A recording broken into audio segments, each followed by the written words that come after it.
let's go. Welcome back to another episode of the Skooshi Sport Podcast, bringing you the latest sporting news from around the globe. We have got a lot to cover in this episode, bringing you 4 sports covering the golf. We're going to be covering the Ryder Cup, giving that a review. Got a couple rugby championship games coming up for you. The last round of the 6 weeks is happening this weekend in the second Bledisloe, covering the AFL Grand Final as well. The Brisbane Lions go back to back, which is awesome to see. And October is here. The MLB postseason has arrived, and it is the best sporting month of the year, in my opinion. So much going on. Before we get started, please give this a like. Please give it a subscribe. Follow, comment, whatever you can do. Really helps just build the channel right from me starting it. Really appreciate anyone who does listen and tune in and watch. But yeah, please give it a like and subscribe if you can. Really appreciate all the support. All right. We had our NRL preliminary final and NRLW preliminary final just come out yesterday. Our review on that one. Storm and the Broncos facing off in the NRL Grand Final, and the Roosters and the Sharks in the NRLW Grand Final as well. 2 absolute blockbuster games coming up this Sunday. Cannot wait. Obviously, we've got my Red Zone report for Week 5 coming out tomorrow. Tomorrow when you're listening to this as well. We had a banger of a week, which is so good to see. Officially feels like we are back. It was so lovely to see. All right, let's just go deep dive straight into it. The Ryder Cup happened on the weekend. One of the best, not just the best golfing events, golfing tournaments on the calendar. It is one of the best sporting events on the calendar as well at Bethpage Black in New York. And oh my goodness, did this have drama all over the show? And I would say there's more off-course drama than the on-course drama. We talked about it a couple of weeks ago. We've mentioned it a few times that I thought Europe definitely had a stronger team going into the final, but the home field is such an advantage. Like 8 out of 9 before this Ryder Cup had won at home. I think the last one was Europe in Medina back in 2012. I did think like the US probably had a weaker team going to this one. They were favourites still, but I just think that Europe had really good players like playing. Say less kind of thing, right? They had a lot of players that sort of had success in America as well.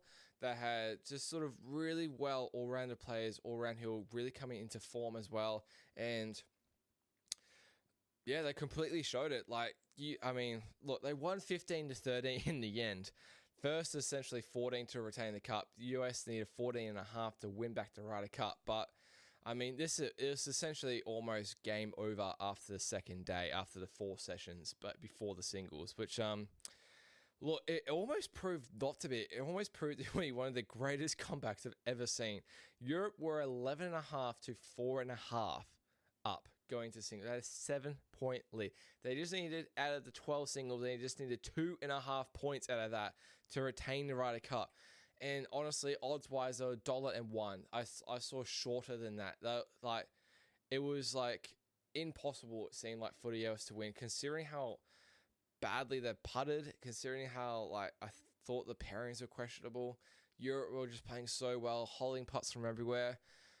I didn't think it'd be this close in the end, but full credit to US for pulling this back on the Sunday. But I mean, I said Europe, they won the first 4 sessions. They won the foursomes and the Friday morning. They won that 3-1. Then they backed it up in the afternoon with 4-ball, 2.5 to 1.5. Then in the Saturday, they backed out their foursomes with another 3-1 victory in that session. And then the 4-ball, another 3-1 victory. So, as I said, Europe absolutely cleaned up in this one in the first 4 sessions. And it honestly, you just never know what could have happened. At one stage, I believe it was sort of 13-8 to Europe on that Sunday. Europe just needed 1 more point to retain the Ryder Cup. And I believe Oberg had won, and I believe another match was halved. And the others, 5 matches, or 6 matches that were left on the board were all sort of 1 up, 1 down, or all square. Could have gone absolute either way. I think on that Sunday there was 5 matches that were tied or finished all square, which seems like a crazy amount. A lot of matches going down to the 18th, which is what you want to see. don't often see in a match play because you might have a match finish like 2-1, 3-2, 3-1, 4-3, but plenty of matches in the singles on Sunday came down to the wire. It was quite a spectacle to watch. Speaking like of spectacles, like this crowd by New York, we knew it was going to be raucous. Like that's what New Yorkers are built on, like how raucous they are as sport fans. $750 a ticket to get in, which US dollars, which is insane. That's over like 1,000 Australian dollars for one day at the Ryder Cup. Just incredible. But like, I did think, like, for me as someone who's played golf in the past, I did think this was a bit too far in terms of what a lot of the US fans are saying to these European players and heckling.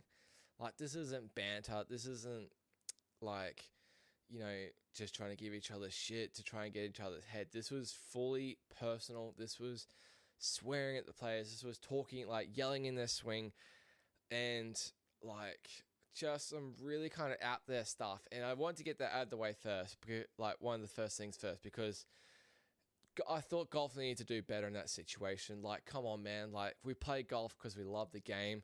We know how, like, you have to show much etiquette in it, and it's such a, like, you know, quote unquote, for men, it's a gentleman's game, and women are such a big part of that too. And to hear, like, you know, things getting called out, you know, it's like, fuck you, Rory, and, you know, drinks getting thrown all over the place, and, you know, trying to, like, scream in their swings and stuff. Honestly, fair play to Europe for biting back.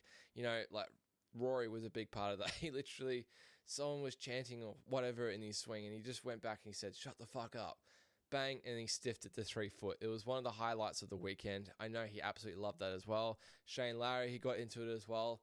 It definitely had that Ryder Cup sort of feel to it for sure in regards to that sort of stuff, like hostility within the two teams.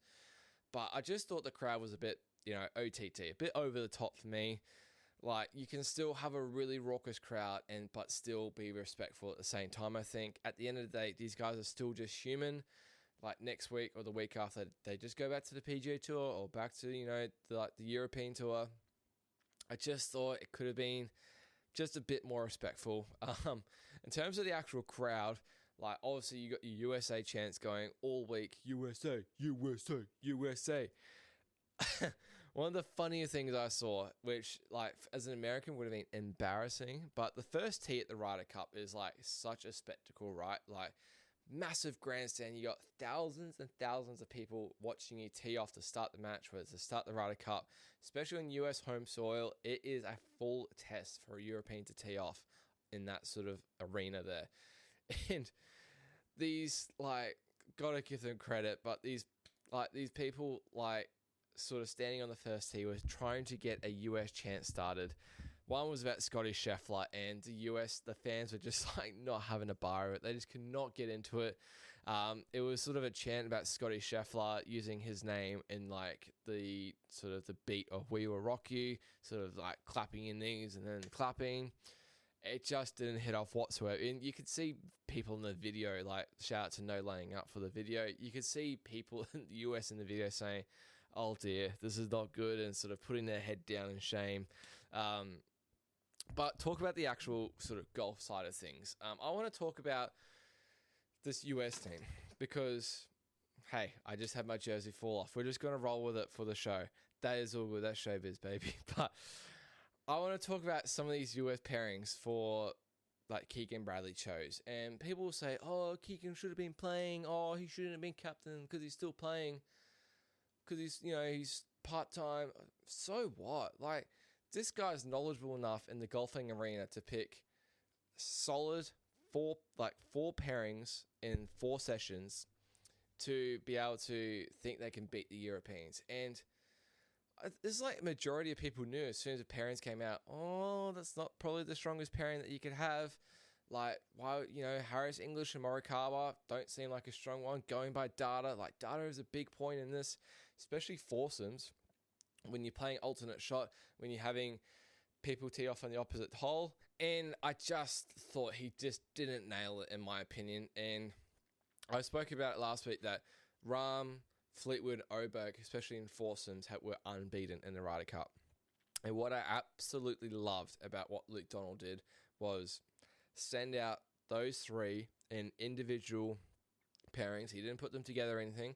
He just set them. One goes like Rahm that one, Fleetwood that one, Oberg in that one, like Rory and obviously Fleetwood were together, but just really strong pairings. Like one person essentially in each pairing that like knew how to win in Ryder Cup foursomes, and I absolutely loved it from that sort of perspective. And the US just got towed up. I put out a reel, sort of Friday previewing the first session of the foursomes, and I said, you know what, I think Europe at worst goes 2-2 here, like probably 3-1. Like the good one being Schauffele and Cantlay, who have played a lot of the Ryder Cup, a lot of President's Cup together.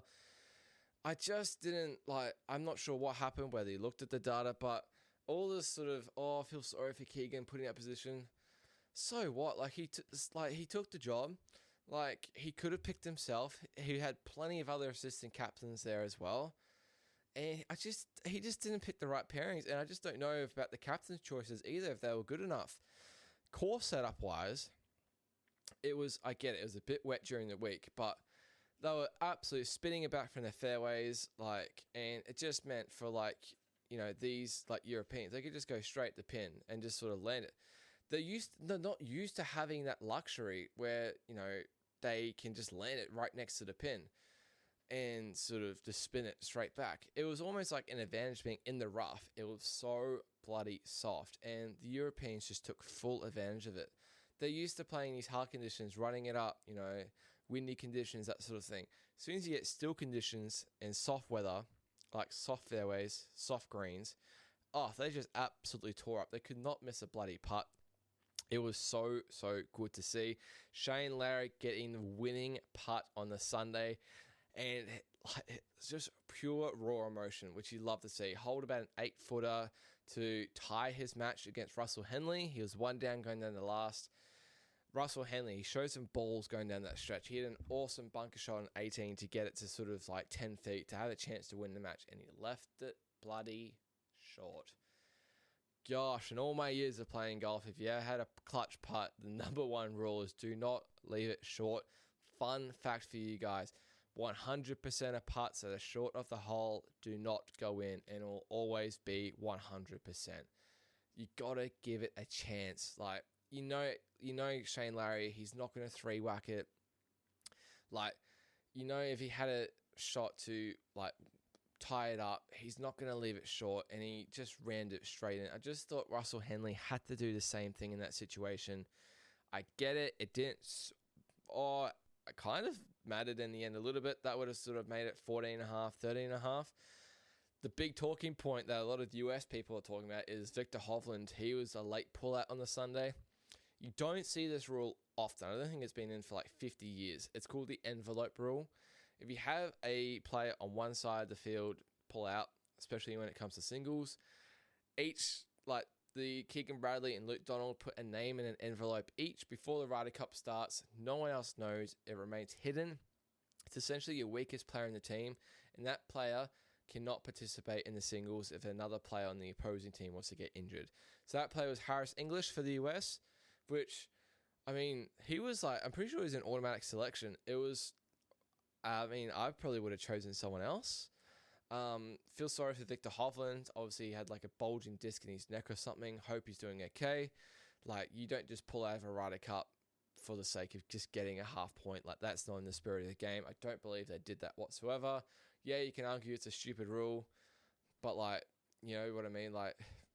Whatever. It's a rule. It's there for what it is. It wouldn't have made no difference in the end by the looks of it. So, but...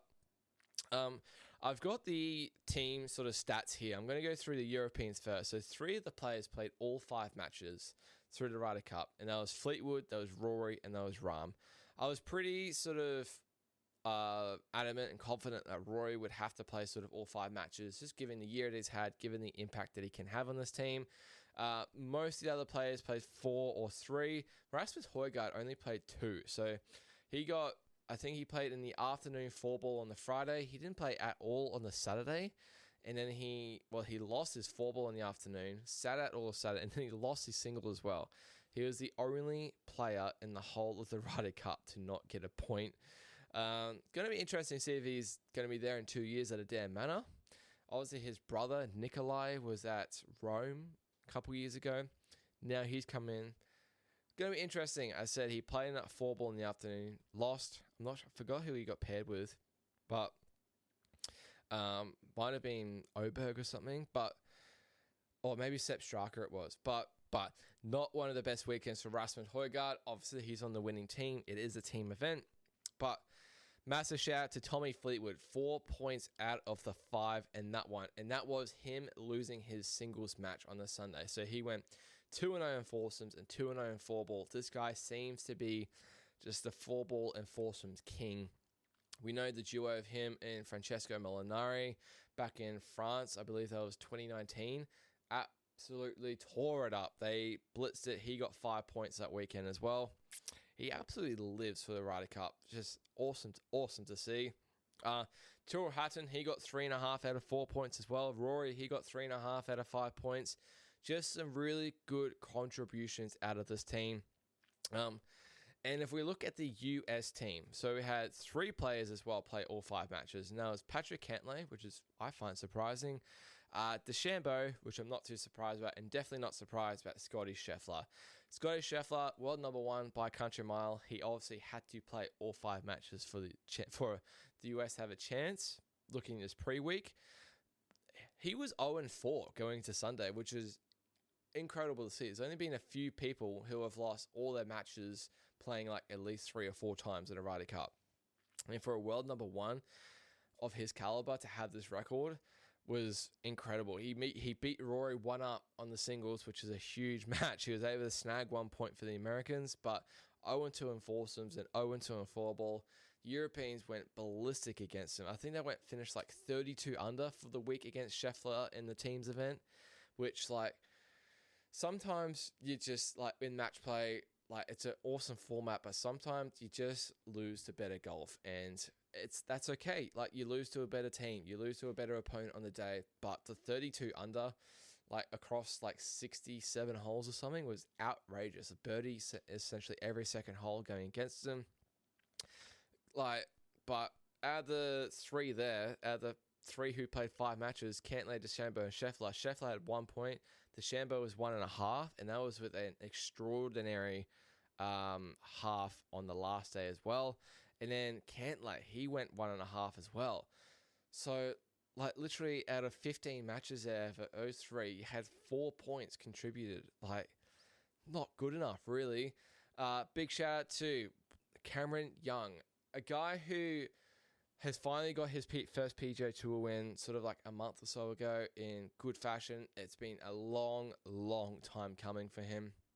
A guy who sort of has struggled in the big moments, I guess, but he absolutely relished it, which was awesome to see. His debut Ryder Cup, played 4 matches, won 3, and then lost 1, which is awesome to see. Won his singles on the Sunday, made a clutch putt on 18 to win. He also won a foursomes match, and he went 1-1 in the 4-balls as well. He didn't play the opening foursome session. If Keegan was to do the pairings again, he would 100% play all 5 matches without a doubt.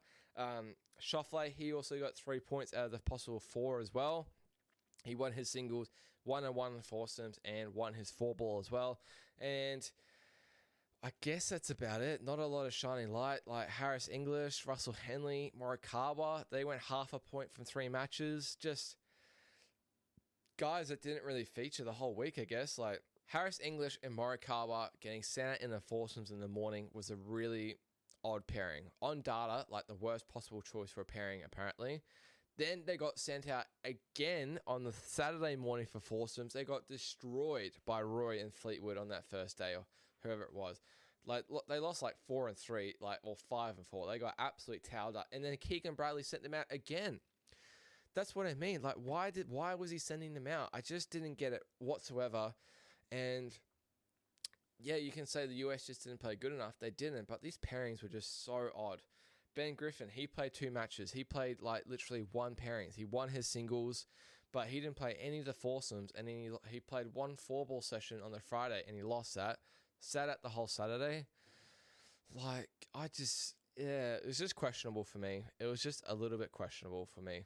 But yeah, as I said, congrats to Europe retaining the Ryder Cup, winning it as well, 15-13. But yeah, as I said, it was 11.5 to 4.5 with 1 day to go. It was the biggest sort of margin I've seen in this sort of event for a while, especially on away soil as well. First time since 2012, which was, yeah, awesome to see. Congrats to the Europeans. On to Adair Manor in 2 years' time. I believe Adair Manor, that's in Ireland, I think. I'll have to confirm. All right, digging deep into the next topic, we're going to be talking about the rugby championship. We obviously had our sort of like fifth match of the rugby championship over the weekend. Also, game one of the Bledisloe All Blacks retain the Bledisloe Cup once again. Bloody oath, you love to see it. What was that, sort of 22 years in a row? It must be just an insane record. Wasn't easy, I'll admit that. We beat Australia, or All Blacks beat Australia 33-24 at Eden Park in this one. It was 20-17 at halftime. We were never behind in this game. I say we as an All Blacks, we are never behind in this game. We had to have some sort of reply after getting an absolute dicking by South Africa 2 weeks ago. And we came out the blocks super hot, which you love to see it. Like, they had to as well. It was 20-3 after 25 minutes. Like, we had Caleb Clark, he scored the opening try. Leo Riccardo, like Cam Roygaard, he was awesome in this game. They scored the first 3 tries in this game. Couple misconversions in there. But 20-3 after 25 minutes, I was like, bang, smooth sailing. Kind of feels like we're back in a way, like we needed this performance. And then again, we just have these lapses of 10 to 20 minutes in games, it seems like, where we just completely go to sleep. And from 30 minutes to 40 minutes, Australia scored 2 tries. Full credit to them as well. Like, and that's what I mean. They went into halftime 20-17. They went from essentially having no chance at Eden Park to come back from that deficit. But in 10 minutes, it just changed that bloody quickly that they had a chance. And we scored a try sort of in like midway through the second half. That made it... What did that make it sort of... Oh, sorry, excuse me. We didn't score a try. We scored 1 try late. We had 2 penalties in the second half to start from Damien McKenzie. That made it sort of 27... sort of 27-17. Then bloody Australia, they scored with like 10 minutes to go to make it 26 to 24. A 2-point game with 10 minutes to go. I was kind of like, okay, like, let's just, really focus and finish this game off. I was kind of confident we would, but like, it took a really nice try at the end of that game by Cam Roygaard to seal the deal 33-24, and that was with Wallabies having a man in the bin. So, yeah, like, credit to the Wallabies for this performance. Like, they hung in, and I don't even think they played to their potential. I'm not saying the All Blacks did either, but like O'Connor, he didn't have his best game. He made a few errors. Just a couple little things for the Wallabies that I think they can sort of touch up pretty quickly. I think they're a huge chance this weekend in Perth. A huge chance. I'm not confident whatsoever as an All Blacks fan. Like, you've got Beauden Barrett and Ethan de Groot. They'll both be out. Looks like Damien McKenzie, he'll come in at 10. Beauden Barrett's got a shoulder injury. He was sort of playing with it in the second half there. He also came off. Like, we just haven't shown too much consistency. We've gone sort of like win-loss, win. Like, with 3 wins, 2 losses. Yes, we had a bonus point win. Yes, Australia didn't get a bonus point out of that. But the key dagger as well was the fact that South Africa absolutely blitzed their game as well against Argentina. They won 67-30 in this one. 67-30. So their points difference got an absolute killing. Also got a bonus point out of that. They've now got a 1-point lead in the top of the rugby championship table over the All Blacks. But the main thing is the points difference. 55 to South Africa, -6 to New Zealand at the moment. And that is literally contributed to the last 2 games by South Africa winning by 30, like literally 30 plus. And like, yeah, how can you go against them this weekend again against Argentina? Yeah, I get it's in London. Yeah, I get it. Argentina should have a reply, but like, this game got way out of hand very quickly. Pumas were well in this. The Pumas were well in that game. Well in it. 9-6 after 30 minutes. That's what I want to say. 9-6 with 50 minutes to go, and there was 97 points scored in this game. There was 82 points in the last 50 minutes of this game, which is fucking crazy. And then South Africa scored, and then Argentina kick it into the South African in goal. Colby taps it, bang, goal line dropout. But I don't know why he did this. He drop kicks it to try to his fly half. It bounces, and the Pumas just pick it up and score. Perfectly, legal try. One of the most, weird tries I've ever seen in the game of rugby. It was 16-11 to the Pumas after 35 minutes in this game. Next minute, it was 25-23 at halftime. There was 3 tries, there was 4 tries in the last 7 minutes of this half. Absolutely crazy.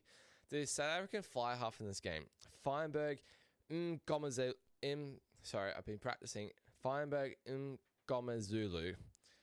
Hat-trick and 37 points for South Africa in this game. What the bloody hell is going on in this game? Just 3 tries and he got 22 points from kicks. It's absolutely blitzer. His tries are awesome as well. One was a big kick. He chased it, got the pick up. Another one he dummied through, got and tore through the Pumas. It was so good to watch. I just watched the highlights, but it was just so good to watch. So, as I said, now South Africa, they go play Argentina in Twickenham Stadium. I still have no idea why they're playing in England in this one. Essentially, I think if they win, even if they don't get a bonus point, they're going to be fine. Obviously, if they lose, completely different story. New Zealand now travel to Perth. They flew there on Sunday. They're already there, ready to go. They now play Australia at Optus Stadium. New Zealand are only a 4.5 point favourite. They were 14.5 last weekend at Eden Park. Now it's a 10-point swing, 4.5 point favourites. And honestly, I still don't even like that margin. I'm really not confident in this game. I really think Australia can bounce back in this game. And they've completely proven it. They've had some really solid performances in this championship. Beating South Africa and South Africa, they won one game against Argentina, and they really got close in the other one as well. I know they're probably expected to beat Argentina, but it's a little bit different signs. It just feels like a sort of a different vibe this time. I thought they played quite well against the Lions. They're just missing. Honestly, I think they're missing. I don't want to give O'Connor too much stick. They're just missing this really key fly half that could really make a difference to the whole country in a way. Kind of good to see the Wallabies start to get more and more support, which is cool. Kind of back to what it is like in the old days. But as I said, I'm really not confident whatsoever heading into this game at all. I don't usually say this. I honestly think Australia can win this game in Perth. I just not getting the good vibes. We need to win by over 60 in this game to have any sort of chance of winning the rugby championship. I get it. We've retained Bledisloe. We just haven't been consistent enough where I can be yeah, we're going to smash them. At all. We just haven't shown that whatsoever. So I'm happy to be proven wrong, of course, but it should be a really good contest on Saturday night, about 7:45 our time in Queensland. This one is played in Perth. All right, going to the next one. This is such a good story. I absolutely love it because I live in Brisbane myself. The Brisbane Lions in the AFL go back-to-back premiers, and they did it in sublime fashion as well. Absolutely destroying the Geelong Cats, 122-75 in this one. And honestly, Geelong scored a few consolation goals in this one. It was a very similar scoreline to their win last year in the grand final against Sydney. And they've just completely backed it up. And you know what? The grand final last year, they pretty much won it. I think they were up by over 30 at halftime last year. It was sort of game done, that sort of thing. This was 36-all at halftime. And the first half was cracker. It was absolutely awesome. Geelong kicked the first goal. They're sort of going goal for goal. I think Geelong had a 2-goal lead potentially in the second quarter there for a stage. It's Zach Bailey, he was kind of missing a couple kicks. He started 0-4, 4 behinds in this one. It was a really good contest in the first half. It literally could have gone either way at halftime, I thought. And then the big difference, and he sat on the bench the whole first half. He was a late in for the week for the grand final, missed the whole final series. Lachie Neale, huge. He is co-captain of this team. A massive in for the Brisbane Lions. He's such a key part in this midfield. And they were really worried. They weren't worried about his injury. They're just worried about his conditioning. And they just mastered it beautifully. They stayed in it till halftime, and then they bring on literally their best player, one of their best players, for the second half when the other players are getting tired, like Geelong was, and then he's fresh, ready to go. He was such a key in the second half. I think he had 17 disposals. I think he kicked a goal as well, which is such a crucial goal to sort of put them up 3 to 4 goals. And yeah, massive difference in this one. Like Charlie Cameron, he kicked 4 goals. Hugh McCluggage, he kicked 4 goals. Zach Bailey, he ended up kicking 3 goals. Kai Lohman, he's always featuring. He kicked a little cheeky double as well. This second half, it absolutely blistered. Like, what was it, 84 points in the 86 points in the second half. I think they kicked 8 or 9 goals in that last quarter. Absolutely ran away with it. They just deserved premiers. They had so many setbacks this year with injuries. Hipwood is out.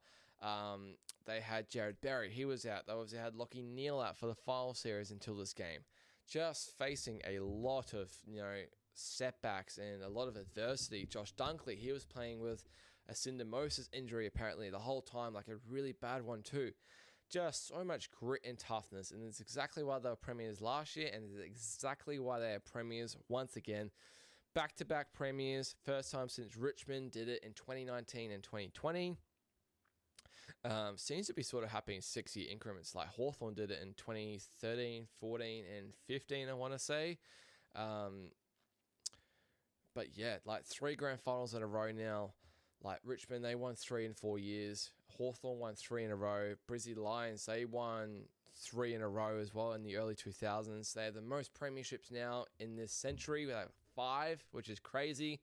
I think they've won 5, like 20% of them since they've been alive is crazy to think about. But yeah, as I said, a shout out to Will Ashcroft as well. Norm Smith medal and back-to-back Norm Smith as well. Pretty much a unanimous vote. I think he got 13 out of a possible 15 votes in this game. Absolutely insane player. He had a gruesome ACL injury in 2023. Missed a grand final there. Now he's come back and won back-to-back Norm Smiths, and he's been just absolute killer. What a player, what a talent for this team. All right, and getting to our last sport, and bit of an American sport because it is the best time of the year, in my opinion. If you are an American sports fan, we've also just had our AFL Grand Final, and we've got the NRL Grand Final this weekend too. But baseball postseason is just starting tomorrow. It'll be today, literally, when you're listening to this. NFL, we're in full swing now. We're into week 5. All of his college football's in full swing, heading into week 6. NBA starts in, 3 weeks? We've got the NHL starting next week as well. 1 more week. All 4 sports will be fully flowing. It's just, can't get enough of it. It is just unreal. Absolutely love it. As I said, speaking of the baseball, the postseason, when you are listening to this, I'm recording on Tuesday. Baseball postseason starts for me tomorrow morning. The regular season is done. 162 games for each team is done and finished, which is just like so many games. It's just absolutely crazy. And it always comes down to this last game of the regular season to decide who's going to get in. Like, the Mets. It was all down to the Mets, the New York Mets and the Cincinnati Reds on this last day, essentially. Cincinnati Reds were completely in charge of their destiny, completely in control of their destiny. Win and get in. They had to play the Brewers, a good team, but they lost. Then, New York Mets were in control of their destiny. Just had to beat the Miami Marlins, not even a playoff team. And they lost 4-0. What a downfall this team has had since June, July, since the All-Star break essentially. What a downfall considering how loaded this team is. You got Lindor, you've got Alonso, you've got Juan Soto, the highest paid sports athlete in just the history of sports. Just some absolute ballers on this team, and they've missed the playoffs. Just crazy considering the run that they made last year in the postseason to get to the the NLCS, the championship series, and then to miss it the next year was just absolutely insane. A team like this should be making the postseason.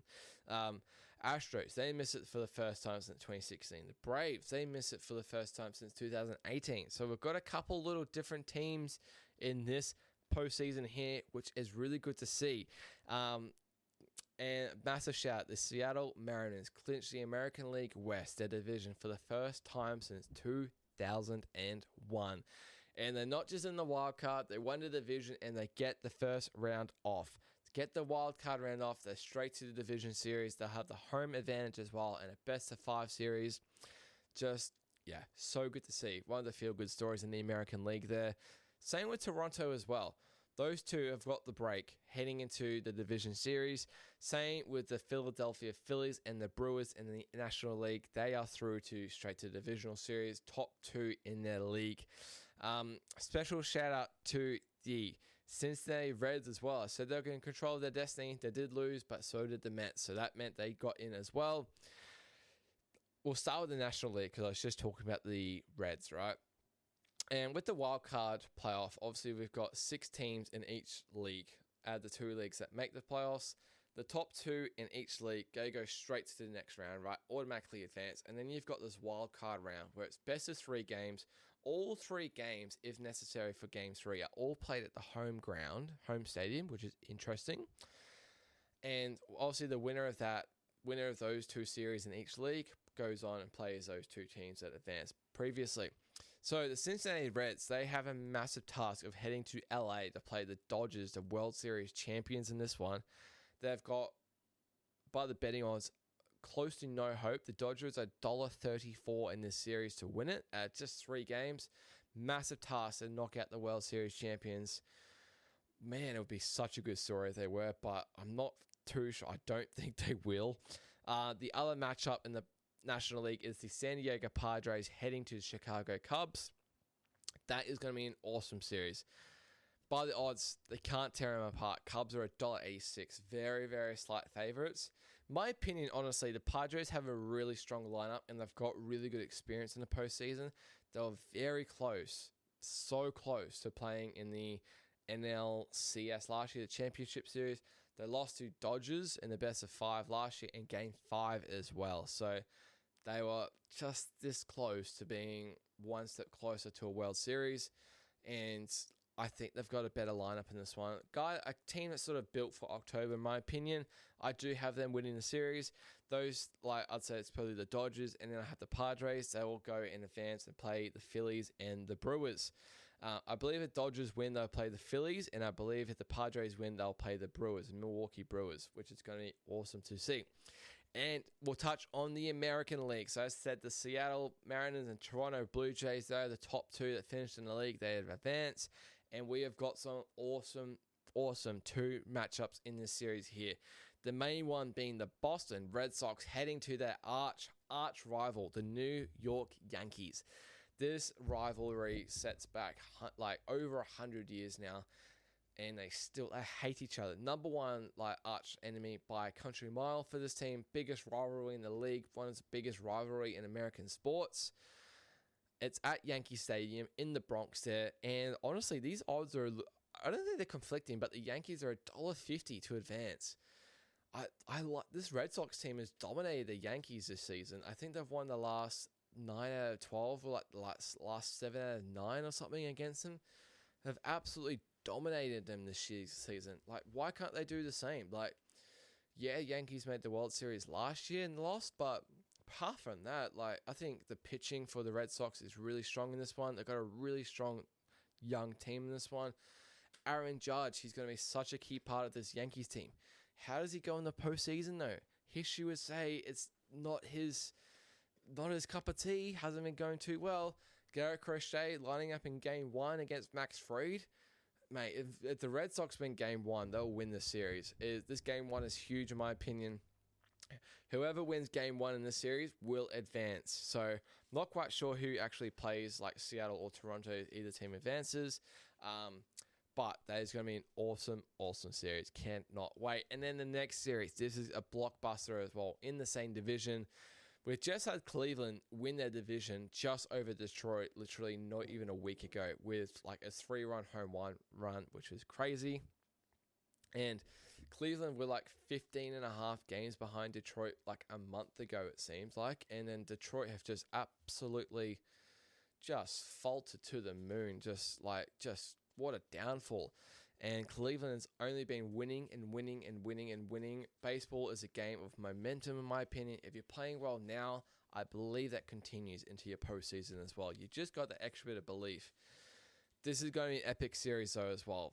Detroit, despite being on the road, this is in Cleveland. They're $1.83, slight favourites. A big reason for that is Tarek Skubal, the Cy Young winner. Well, going to be the Cy Young winner. He is lining up in Game 1. He's generally unstoppable, But in the last sort of month, he's played Cleveland twice, and he's lost both games. He hasn't been quite himself. In my opinion, still the best pitcher in the league. Game 1 is going to be huge. That's tomorrow, morning. For me, that is a massive game. If Detroit's able to win that one, I still think Cleveland could win Game 2 and 3. If Cleveland are able to beat Skubal tomorrow in Game 1, they'll win this series hands down. Absolutely. And so, yeah, as I said, that is 2 cracking series in the American League there. All right.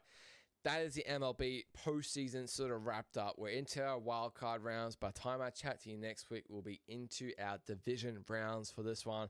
We will have 8 teams left in the league, which is good. It's just so good to see.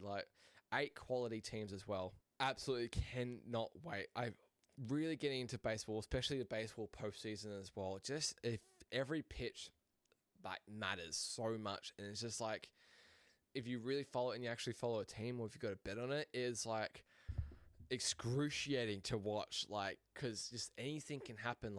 Anytime, any pitch, a home run can be hit, or just anything can happen. It's so good to watch, in my opinion. Absolutely so good to watch. But that will do it for my sports review this week, giving you my review of the Ryder Cup, giving you my review of the Rugby Championship games, and my preview for the next 2 games coming up this weekend. Reviewing the AFL Grand Final, the Brisbane Lions make it back-to-back, prowling over Geelong in the Grand Final there. And lastly, we've got our baseball postseason starting. It is October, baby. We are in full swing of sports, the best sporting month of the year. Cannot wait to give you all the lowdown of what happens this month. Cannot bloody wait. But as I said, that has been the Skooshi Sports Podcast for you for another week. Got my Red Zone report out tomorrow for you for week 5. As I said at the start, please give us a like, give us a subscribe, comment, follow, send it to anyone you like. Appreciate all the support that I get. It means an absolute world. I'll see you tomorrow for Red Zone report. Cheers.